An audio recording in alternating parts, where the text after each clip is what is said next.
Hi everyone, welcome to Prashwin talks. ఈరోజు మనం కరివేపాకు పొడిని ఎలా తయారు చేసేవాళ్ళో చూద్దాం. దానికి ముందుగా కావలసిన పదార్థాలు: 2 టీ స్పూన్ల ఉద్దిపప్పు, 2 టీ స్పూన్ల శనగపప్పు, 1 టీ స్పూన్ జీలకర్ర, 1 స్పూన్ మిరియాలు, 1/2 టీ స్పూన్ మెంతులు, 20 నుంచి 25 వరకు ఎండుమిర్చి, నిమ్మకాయ సైజ్ అంతా చింతపండు, 10 నుంచి 15 వరకు వెల్లుల్లి రెబ్బలు, 2 కప్పుల కరివేపాకు. ముందుగా స్టవ్ వెలిగించి దానిపైన ప్యాన్ పెట్టుకొని 2 టేబుల్ స్పూన్స్ ఆయిల్ వేసుకోవాలి. ఆయిల్ వేసుకున్న తర్వాత కొద్దిగా వేడైందో లేదో చూసి, వేడైన వెంటనే ముందుగా తీసి పెట్టుకున్న పప్పు దినుసులను 1 by 1 వేసుకోవాలి. మొదటిగా శనగపప్పు, ఉద్దిపప్పు,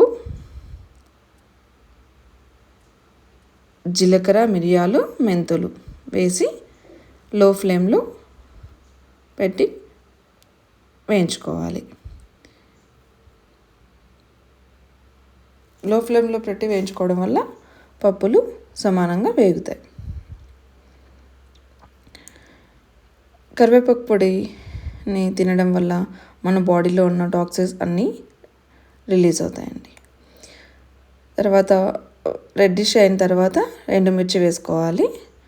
ఎండుమిర్చి వేసుకున్న వెంటనే 2 నిమిషాలు వేయించుకున్న తర్వాత వెల్లుల్లి, తర్వాత చింతపండు కూడా వేసుకొని ఒక 2 seconds వేయించుకోవాలి.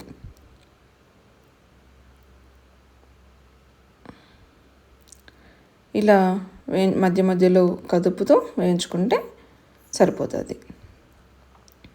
ఇవి వేగిన తర్వాత పక్కన ఒక బౌల్లో తీసి పెట్టుకొని చల్లారిన తర్వాత మిక్సీ జార్లోకి తీసుకోండి. అదే పాన్లో కరివేపాకు వేసుకోవాలి. కరివేపాకు వేగేలోపు మనము మిక్సీ జార్లో తీసుకున్న మిశ్రమాన్ని గ్రైండ్ చేసుకోవాలి.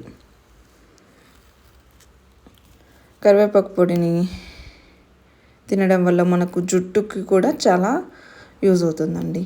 జుట్టు రాలకుండా ఉపయోగపడుతుంది. సో ఈ కరివేపాకు పొడి వేగేలోపు మనము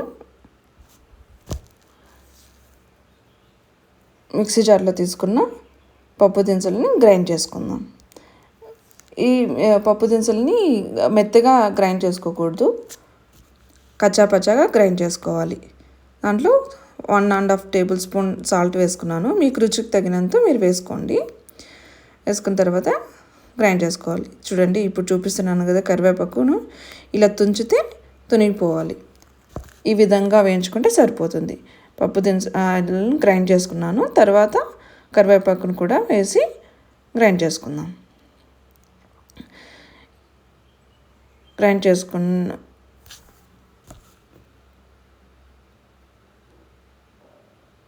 మా ఛానల్ని ముందుగా ఫస్ట్ టైం చూస్తున్నట్లయితే లైక్ చేయండి, షేర్ చేయండి, సబ్స్క్రైబ్ చేసుకోండి. ఇలా మరిన్ని కొత్త వంటకాలకి మా ఛానల్ని చూస్తూ ఉండండి. ఇలా పల్స్ ఇస్తూ గ్రైండ్ చేసుకోవాలి.